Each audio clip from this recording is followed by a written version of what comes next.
ഇത് ഓണസദ്യയല്ല, ദുഃഖ വെള്ളിയാഴ്ചയിലെ സദ്യയാണ്. പലർക്കും സംശയം ഉണ്ടാകും ദുഃഖ വെള്ളിയാഴ്ച സദ്യ കഴിക്കാമോ എന്ന്. ഇതൊരു പ്രചാരത്തിലുള്ള ഒരു നമ്മുടെ പഴയൊരു ആചാരം മാത്രമാണ്. ഇതിനെക്കുറിച്ച് കറക്റ്റായിട്ട് എന്താണെന്ന് അറിയില്ല. എങ്കിലും ഞങ്ങൾ ലത്തീൻ ആചാരപ്രകാരം ദുഃഖ വെള്ളിയാഴ്ച എല്ലാവരും ഒരു നേരമാണെന്നുള്ള കാര്യം എല്ലാവർക്കും അറിയാമല്ലോ. അപ്പോൾ ആ ദിവസം നമ്മൾ ഉച്ചയ്ക്ക് ഇതുപോലെ സാമ്പാറും എരിശ്ശേരി, അതുപോലെ ഒരു തോരൻ, പിന്നെ ഇഞ്ചിപ്പുളി, പപ്പടം, ഇങ്ങനെ ചെറിയൊരു സദ്യ ഒരുക്കിയിട്ടാണ് കഴിക്കാറുള്ളത്.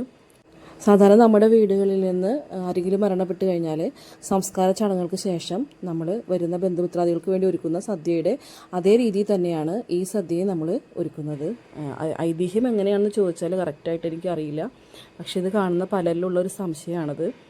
അപ്പോൾ ദുഃഖ വെള്ളിയാഴ്ച ഞങ്ങൾ കഴിക്കുന്നത് ഈ ഒരു ചെറിയ സദ്യയാണ്.